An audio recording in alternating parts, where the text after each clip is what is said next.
Hi,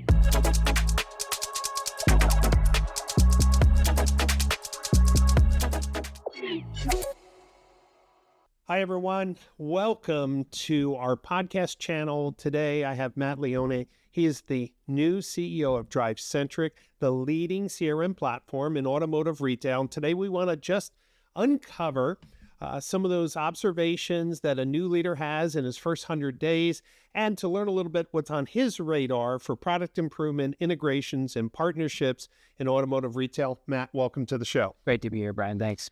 So I worked with you a number of years with Automotive Masterminds. You and Aaron Baldwin were, we were just brainstorming on how Automotive Masterminds could innovate automotive retail. One day you call me up and you say, Brian, I got a new opportunity.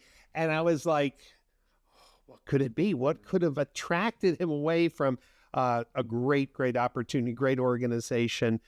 How has the first 100 days been? Yeah, you're absolutely right. I mean, I loved my time at Mastermind. I was there 5 years as the CEO, and it was a great company, still a great company. Sure. And it was really hard to leave. I love the people there, and I love the company. I love their strategy and their direction. But there was probably only one company that could have called me and said, why don't you come over here and help us continue to grow this business? And it was DriveCentric. And when I got that phone call, I was like, I'm leaving probably arguably the best data company in the world with Mastermind to hopefully join what is the arguably best operational platform to drive operations and efficiencies. And my background is, I've been a chief operating officer for a decade. Driving operations and getting efficiencies was really still the heart of what I love and I'm passionate about. And so as an operational tool in a CRM, I think to us is a little bit more than a CRM. It's an engagement platform. It's an AI platform. It's able to really generate efficiencies within a dealership. And so for me, I looked at it and said, what is DriveCentric? And it's really an operational platform. It's not just a CRM. And if I think of it in that lens, I had 3 priorities to come here in my first 100 days. It was, well, if we're going to be the platform of choice to run an operations, I need to make sure that platform's open. And that means whether a dealership or a group uses other partners or other vendors, that data needs to reside in DriveCentric. So an API was top of the list. We have to open up our partner ecosystem. Second priority was, once we get all that data into our system, we need to be able to allow that to flow into our AI tools. So enhance our core CRM offering and enhance our AI. I think we were a pioneer in auto tech AI. Correct. How do we make sure that we stay the front leader in that race? And then the third, obviously, was once we have all of that structured into our system, we need to be able to make sure that we can expand our product offerings out to really run the gamut of operations within a dealership. Far too many features or products are embedded in what I'll call legacy platforms that started as an accounting ledger and just kept buying companies and wrapping them into legacy products. Right. We have a natively built platform, and from a natively built platform, if we can own and host the data, the dealer data coming into our platform, the lead data coming into our platform, wrapped around with AI, if we just keep building natively built platforms, then it's really efficient because now I'm not stitching together 30 different vendors. I can start to move some of that functionality away from the legacy, and I can still really then run the entirety of the dealer operations, minus the accounting, which I have no interest in. Right. Yeah. I'm not an accounting person.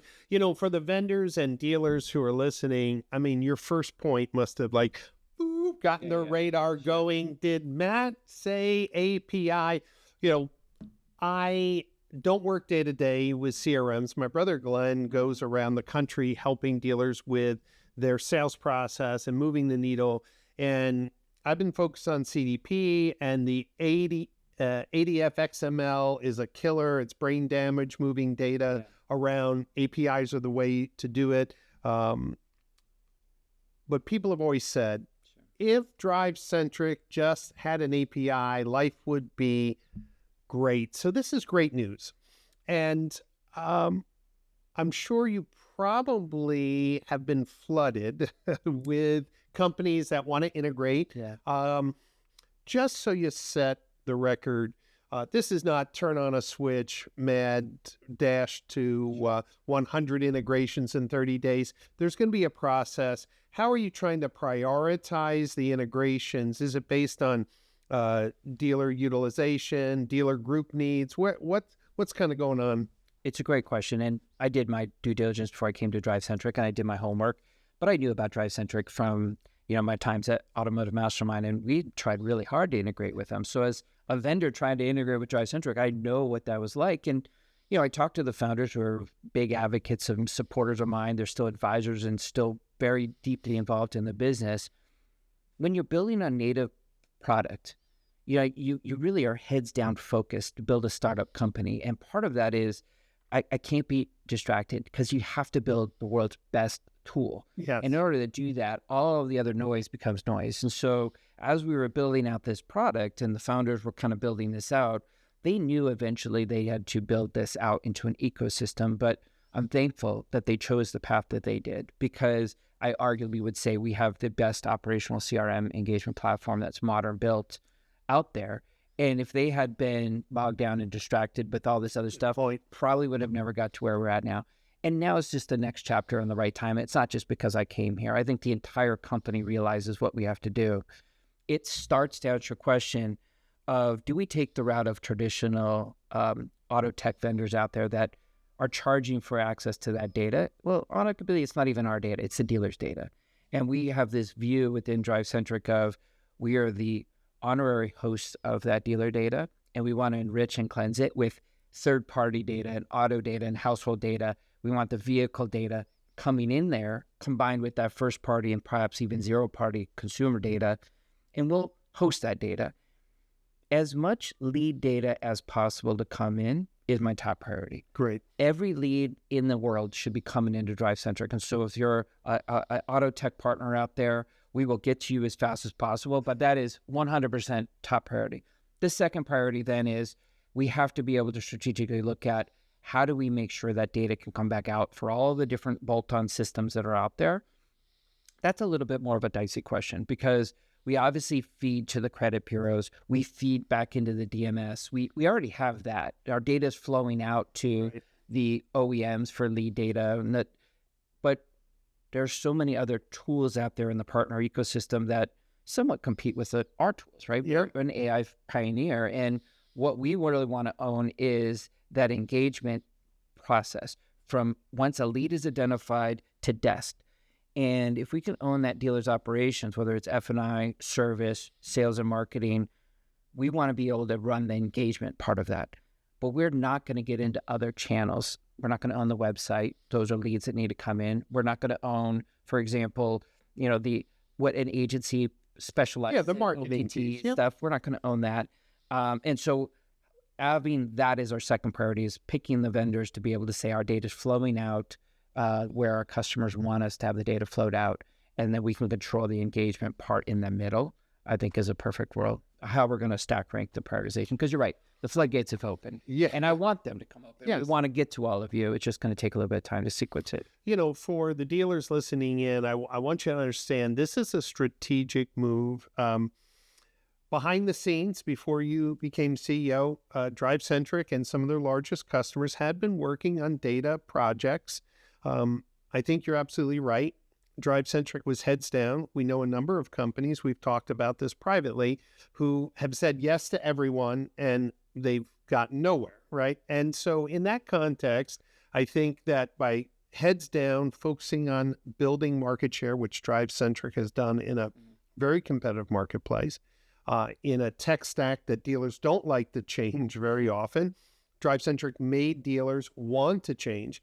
And now with this new API integration, I think that the reason why CDPs have gotten so much attention is because the ecosystem that CRMs have been built in have been old tech, spaghetti code, multiple layers of different tools. And so having clean data, a consolidated customer record, actionable insights outside of what the dealer provided themselves wasn't really possible. So are you seeing that bringing in almost like CDP-like features into DriveCentric so that dealers don't need yet another tech stack to manage?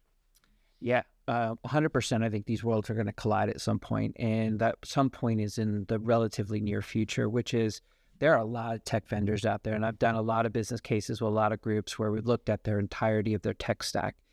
And it's amazing to me when you look at how much is sent in data has these data points to in sales, in marketing, in operational tools, and how many vendors are being used out there. It's great because that means there's innovation happening. It's what I love about the auto world is there's just so much tech and innovation happening, but it's also hard. It's complicated to manage that many vendors and that many integration points and that many fees just to push all the data back and forth. Everybody charges a fee for it. Why don't we simplify this world? Right? In my world that I think of is there are lead generation tools out there. They're going to exist. And I want those lead generation tools to generate leads. Those leads should come into one centralized platform. And from that point on, the engagement that happens and then the desking that happens for those leads, whether it's digital retailing, whether it's service, whether it's F&I, whether it's, sales and marketing for new and used cars, that's a process of which needs to be managed. And then from there, what's left over is just the accounting, right? And the accounting is I'll push the data back and let your general ledger. Let the DMS handle that. But if that really becomes a true statement where vehicle data, lead data, and household consumer data is centralized, then you can start to think about eliminating a tech stack. And you start to say, okay, I've got bolt-ons wrapped around my legacy CRM. I've got this concept of a CRM, whether it's Salesforce or it's Telium or it's FullPath or an Orbi. How do I consolidate this to one operational platform? And that would be foolish to say, hey, DriveCentric is fully there, and this is the one and only tech stack that you need in your dealership. But I think those worlds are going to consolidate. And in the interim, from new CEO of DriveCentric is, I realized that today's world is I've got to integrate with these partners. These are great companies with great tech. Yep. And why would I limit that and limit what DriveCentric can do? But over time, I look at it and I say, dealers are going to have to make a decision on profitability, scalability, vendor management, and saying, how much of my data do I want to pass between 30 or 40 different companies? Can I consolidate this? And our vision at DriveCentric is we want to be the operational platform, and integrating with companies like Mastermind, integrating with other companies are feeding in good quality data is step one of that journey for us to get to a true point where I could say, DriveCentric is the end-to-end native built AI platform to be able to drive your operations of your dealership end-to-end. And the accounting will leave to somebody else, and we'll leave that to be that conversation. And everything else kind of is in our wheelhouse. Great. For the dealers listening in intently saying, hold on, this is kind of interesting. The CRM, people have always said, Brian, why do we need a CDP? Shouldn't the CRM be doing some of these things? And the answer is, well, they haven't historically, right? Matt, we have the Modern Retailing Conference coming up in November. So it's September. Yes. Now, 2 months from now, your vision on greater API integrations, better functionality, what might you be able to show at the Modern Retailing Conference in mid-November about the impact you're having on product direction? Will you have some more things to share with us at the conference? Absolutely. And so I'll be there.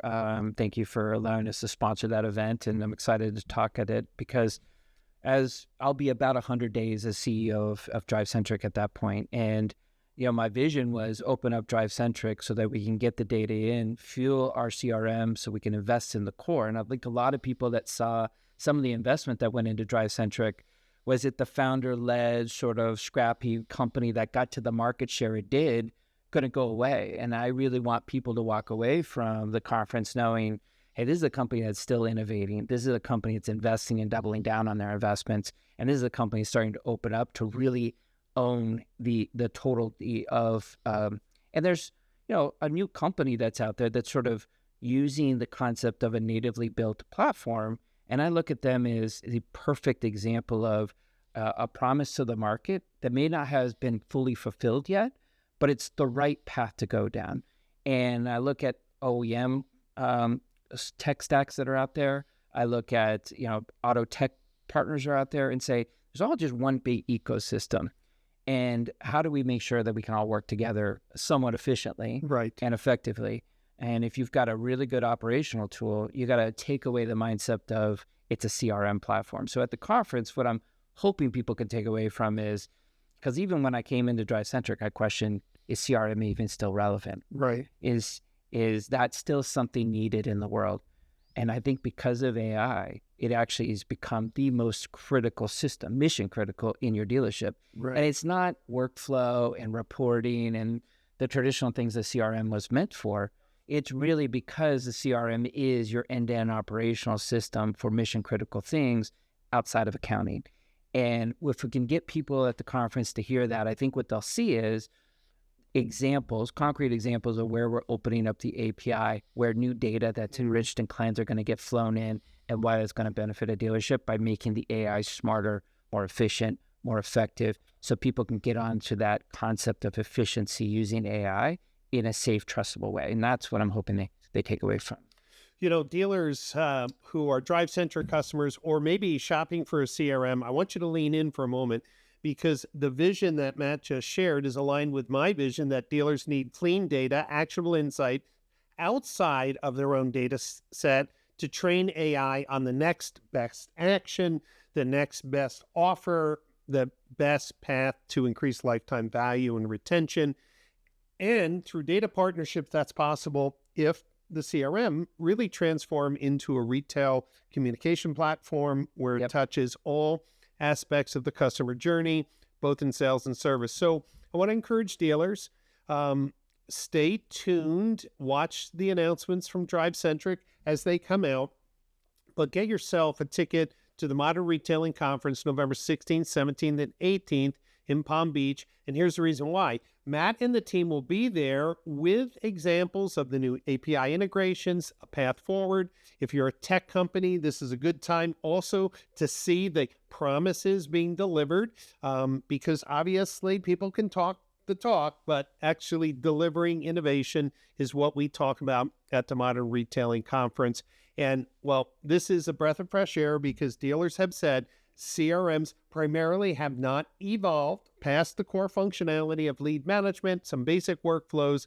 So we'll see a little bit of what the future looks like in November. Matt, congratulations. I couldn't think of a better person to lead DriveCentric in this next stage of its growth. You're a data person. You understand data integrations. You understand data partnerships. You understand data hygiene. And coupled with the core tech of a retail platform that DriveCentric has built, it's a marriage made in heaven. Thanks, Brian. And, I'll just add one thing to that, which is the race on AI is so competitive right now and moving so fast. As a pioneer in AI for DriveCentric, that's another area of which I love learning more about and seeing just how much innovation, how many new companies are coming to market, and how many niches that have been created out there. And if you're a dealer, coming to MRC, or you're a dealer out there flooded by new tech that's out there, one of the things I'd hope people kind of take away is, it starts and ends with, do you have good quality control over that data? Do you have good data the AI engine can trust? And if most of them are bolting on to a legacy CRM or a legacy DMS, you and I know it's not great data. That's right. And so you have to make sure that that data is in a usable way that you can then let your sales reps sleep at night so that AI can take over and make them more efficient, but not make you look foolish. And I think that's what you can come to the conference and listen to is, there'll probably be some bolt-ons that kind of wrap around that do some niche things, but at the heart of it, you have to have an operational platform that can really trust, secure that data, and then let AI make it more efficient. While you're not replacing the human fully, you're simply making the dealership run 24 hours, 7 days a week. I buy into that statement 100%. AI needs clean data. And why not have the CRM be the cleanest, most accurate, and with the vision, all the leads coming in with third-party enhancements, with trusted VIN verification, with trusted address verification, with filling in missing email and phones when the data is bad or missing. This is the future of automotive retail, and AI will be part of it. And so we're excited to see what it looks like. At the Modern Retailing Conference, AI will be center stage as well. We'll be having a number of companies talking about how they're using AI to change the modern retail process. So don't miss getting out to the conference. Go to modernretailingconference.com, get your tickets, and I'll see you with Matt in November at the beautiful O Resort in Palm Beach, Florida. Thanks for listening in, And make sure you listen to all of my podcasts by searching the Brian Pasch Podcast. It's that simple. Thanks for your time, Matt. Thank you for your time. Thank you. We'll see you next time on another podcast interview.